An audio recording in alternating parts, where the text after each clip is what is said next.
नमस्कार, मैथिली कथा माला से हम कविता जहाँ सबके स्वागत करे छी। और ओजका एहि वीडियो में हम अहाँ सबके बताबे जा रहल छी जे एहि साल यानी 2023 में बट सावित्री व्रत अथवा बरसाइत कहिया छी। मुदा एखन तक अगर अहाँ सब हमरा चैनल के सब्सक्राइब नहीं केलो हो तो सब्सक्राइब कर लिया, कियाकि तो हमरा चैनल पर अहाँ के नाना प्रकार के मैथिली कथा के साथ साथ सब पाबनि तिहार के समय पूर्व जानकारी भेट जाए। और एहि वीडियो को पूरा देखला के बाद अगर वीडियो कनियो पसंद लागे तो वीडियो को लाइक जरूर करब। हिंदू कथा के अनुसार ई मानल जाय छै कि बर के गाछ के पूजा केने से भक्त सबके सब मनोकामना पूर्ण होइ छै। बर के गाछ के बरगद के गाछ सेहो कहल जाय छै और बरगद के गाछ त्रिमूर्ति के दर्शाबै छै। त्रिमूर्ति के अर्थ होइ छै विष्णु, ब्रह्मा और शिव। एहि गाछ में बहुत सारा शाखा होइ छै लकड़ी के, जेकरा सावित्री देवी के रूप मानल जाय छै।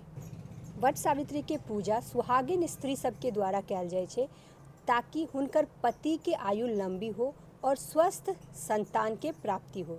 ई व्रत सच्चे प्यार के प्रतीक छे। एहि व्रत में व्रती सब बर के गाछ पर जल चढ़ाकर हल्दी और रोली लगाकर धूप और पूजन करे छथि। कच्चा धागा हाथ में लऽ कऽ गाछ के चारू कात फेरा लगबै छथि। ओना तो बरगद के गाछ के नीचा में जाकर पूजा करे के विधान छे, मुदा अगर बरगद के गाछ नहीं भेटा तो घरों में एहि प्रकार से गमला में बर के ठाढ़ि लगा कर पूजा कयल जा सकैए। एहि साल यानी 2023 में बट सावित्री व्रत हेतै 19 मई दिन शुक्रवार को।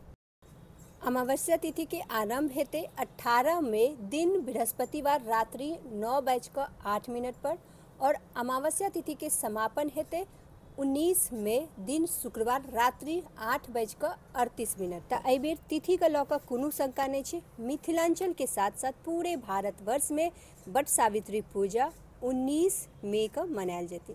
हम आशा करै छी ई वीडियो अहाँ सबके लेल यूजफुल रहल है।